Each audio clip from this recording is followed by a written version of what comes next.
We have breaking news tonight. The Washington Post is reporting that the chairman of the Republican Party, Reince Priebus, called Donald Trump today to tell him to tone it down on the topic of immigration. The telephone call reportedly lasted for an hour. Joining us now by phone is the Washington Post's Karen Tumulty, who co-wrote tonight's breaking news report. Karen, what else do we know about this phone call today? Well, it comes at a moment when a lot of Republican leaders across the country are beginning to worry that Donald Trump has moved out of the category of being sort of an embarrassment and a novelty candidate into the realm where essentially the whole party is going to have to own his comments. And Reince Priebus is in a situation where he has to, in effect, I guess, calm the investors in the Republican Party who will be investing in some individual candidates who they imagine can be banged around by Donald Trump on the debate stage. That's right. I mean, we are now less than a month away from this first debate. The party had really hoped that what they were going to be presenting was a field of candidates that was experienced and sober, and, you know, it had some gravitas and was some some attraction to voters at large. And what they are really worried about is, again, you know, kind of the effect of having Donald Trump up there among them. To judge by Katy Tur's interview with Donald Trump today and every other interview I've seen, if Reince Priebus was on the phone with Donald Trump for an hour, Reince got in about 3 minutes worth of human speech. Yes, and, you know, I'm sitting here trying to, myself, piece together the timeline, and we think this call happened sort of mid to late afternoon, which would have been after when most of these interviews that he did today were taped. But, you know, one of the things that most worries the Republicans we talk to is the fact that every time he gets an opportunity, Donald Trump, you know, not only doesn't try to tamp this down, but he actually, you know, throws a few more briquettes on the fire. Is there anyone in Republican politics in Washington who actually thinks that Reince Priebus is a match for Donald Trump on the telephone in a situation like this? You know, I talked to a number of Republican officials today who said that the problem is that this guy really seeks and draws sustenance from attention and from controversy, and that, you know, a number of people I talked to said, you know, the best thing we could do is just essentially ignore him and assume he's going to go away because he's not going to be our nominee, and this would just sort of prove to be sort of a bad dream.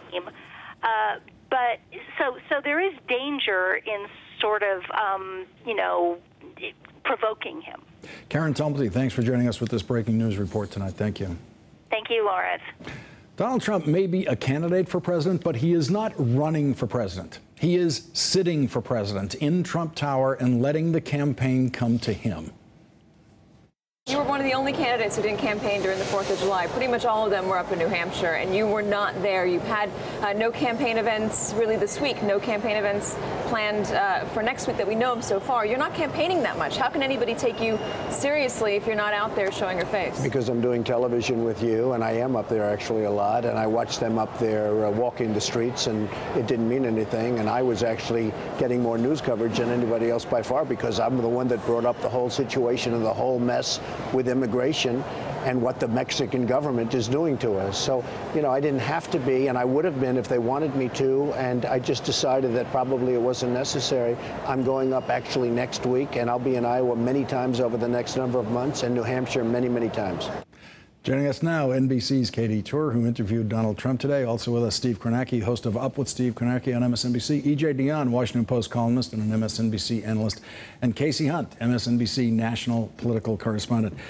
Katie, first of all, what's the deal with we do this in Trump Tower in the lobby with everybody walking by? That's his decision about where he does these interviews, It's his home base. It's where he feels comfortable. And it is interesting that he was not on the campaign trail, but Rachel made a really good point last hour that he doesn't really need to be. I mean, he's getting more attention than anybody else, and he hasn't had to go out there and shake hands and be in a parade. He was originally planned to be in New Hampshire for the 4th of July. They canceled it, and still he he has more coverage than anybody else. He's getting the attention that he so desperately wants, and he's making all of his opinions known. He's having people listen to him and react. You know, Steve, I laugh through most of every Donald Trump interview, most of every Donald Trump statement now, because they are really funny. But I got to say, just hearing Katie outline his campaign schedule there in that question to him was so funny to me. And I think it's one of the many proofs that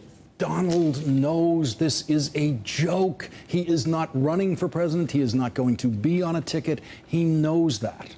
Well, maybe, but on another level, at what point does it end? I mean, you could say, look, we're months away from the first primary in the first caucus, and it's such a white hot situation right now. It's hard to imagine something like this enduring for the next 6 months and not collapsing at some point. On the other hand, though, he is moving up in the polls as all of this happens. You see him, tonight there's this new state poll from North Carolina. I know North Carolina not a critical primary state, but this is a barometer of where Republican opinion is, and he's moving into first place right there. And I think the problem that the Republican Party has right now is the issue that he's chosen to focus on in this very inflammatory way is immigration. And if the Republican Party wants to co-opt him on this, if they want to try to make it so there's not this opening in their field for somebody like Donald Trump, they need to say, okay, look, we're not going to give you this tone, we're not going to give you this message, but we're still going to give you this issue, Republican base voters. And the problem is the other thing that Donald Trump is tapping into here, besides concern about immigration as an issue, he's tapping into it, and you hear it in this interview, he is tapping into the sense that the Republican Party is filled with a bunch of sellouts. And so if it's Jeb Bush or if it's Chris Christie or if it's any of these other candidates getting up there on stage with Trump and saying, well, listen, I kind of agree with him on immigration, but I wouldn't go this far, they are playing into his hand because they sound like sellouts. He's taking this maximalist position, and I don't know how you can deny him that. I think he does think that he's going to be in it for the long haul. I think he has no plans of backing out anytime soon. We pressed him on the financials. Oh, yeah. He can stay in this for, because, by the way, he's the cheapest candidate in the race, okay? He's not spending a nickel on this thing. That's part of his travel budget is now close to zero. I want to go to something you asked him about, which goes back 4 years ago, and thank you for asking him about this. It goes to his credibility. It goes to what a public liar he is. And this is your question to him about being a leader of the birther movement. Let's listen to that.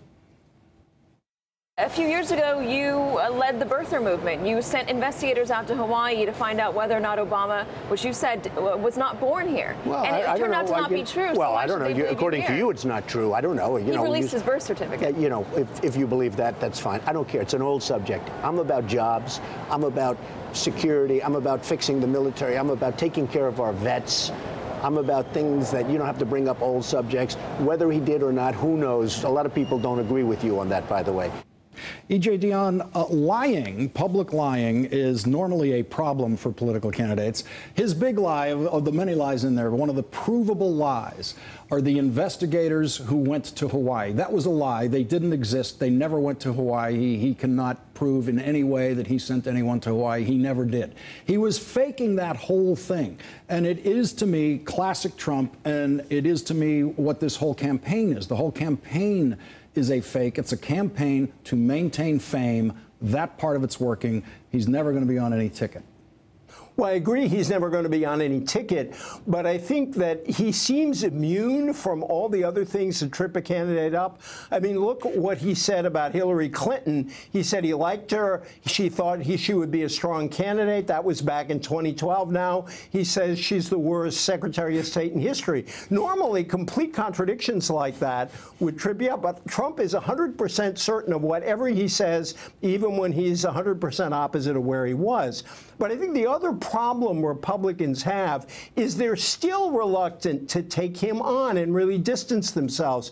I was really struck in the Post story that Karen Tumulty and my colleagues did, that down in the story, a Republican National Committee spokesman says that Priebus had a very respectful conversation with Trump. So it was a very respectful conversation about not saying utterly outrageous things about Mexican Americans. And if they're going to stay very respectful of him, they're not going to distance themselves from him the way the party needs to. And Kasie Hunt, among the many reasons for Reince Priebus to make his completely futile call to Donald Trump is the point that George Will has made, which is Donald Trump is acting as if he is a Democratic plant in the Republican campaign. Let's listen to the way Katie asked Trump about that today.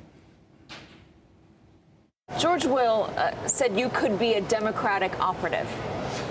George Will is another one. He was at Mar-a-Lago years ago. He spoke. I didn't want to listen to him speak, and he's never forgiven me for the fact that I didn't show up because I find him to be a very boring guy. So what do I want to listen to George Will for?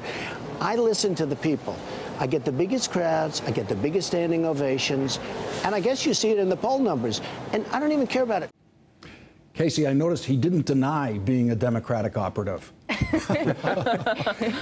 He did not deny it, Lawrence. But look, I think he doesn't get the biggest crowds by any stretch. I know that's a point of contention that we've had in the past, but what he does touch on, and I think that you touched on it a minute ago, with this idea that people aren't necessarily willing to go after him. I mean, the Republican Party, in many ways in the past, has embraced him. I mean, all of the candidates in 2012 competed for his endorsement. There was a lot of suspense around whether he was going to go for Mitt Romney or Newt Gingrich, and Mitt Romney ran robocalls featuring Donald Trump. I mean, he does tap into this vein of populist anger that's out there in the country, and he's willing to sort of say whatever he wants to do it. I also think one of the things that for Republicans that should be concerning, if this is not something that they want to be part of their process, is the more this affects his business ventures. If he had a reason to get out of the race before January, when his season of The Apprentice was supposed to start back up again, because he could have potentially walked back into that. The more that he loses out on all of these other business ventures, the more skin he's going to have in this presidential game. And the other thing I will say, Lawrence, I was just talking to someone who's close to Trump. I think you're going to start to see them actually try and show a little bit of real campaign muscle. They've made a number of significant hires in New Hampshire. For example, they've hired some longtime people who actually have a good sense of how to run a campaign up there. They're going to roll out what they say is going to be a 99-county strategy in Iowa. They've hired a longtime operative there who previously worked with Rick Santorum. So we'll see how much follow-through there is, but I get the sense that he's actually going to put some skin in this game. Well, let's remember, everybody they're hiring, they were all available after Bush and all the real candidates did their hiring too. So that's how great they are. Well, and they also maybe were happy to have a paycheck as well from Mr. Paycheck Trump. I've ever gotten. Paycheck. So now, Katie, there's a great question today about Trump's harping on our jobs going to China. Of course, all the Trump clothing jobs have gone to China. You asked him about that. Let's listen to that. Why wouldn't you keep your manufacturing here? Your ties, your suits. Why would you not have them made here? Because China so manipulates their currency that it's very hard to find companies that can do business in the United States. You're a not, billionaire, though. Why would you not move it here just for having it in America? Excuse me, because I'm a businessman. Let me just tell you something, and it's very interesting. You're not bringing up anything new. You're acting like you're the great reporter, blah, blah, blah. You're not bringing up. Every speech I make, I talk about, I always hate that I have to have my ties made in China. And you know why they're made in China? Because China manipulates their currency to such a degree. They just manipulated it again 2 weeks ago. I never thought I'd see it so fast, again and again. They're taking our jobs. They're taking our manufacturing. They're destroying us. And by the way, we're rebuilding China. And then you know what they do? They loan us back the money. So, Katie, tough businessman Donald Trump is making his ties in China because China forces him to. It's interesting. You wonder that if he becomes president, is he going to be the businessman? No, you don't wonder that. Well, is he going to be the businessman president who, because it's better business, outsources to China, or will he take a hit in his finances and have them be made in America if he's so adamant about having things made here? When he's president, he's going to tell all those bad businessmen like Donald Trump, you can't get your ties made in China anymore. That's the Trump position, apparently.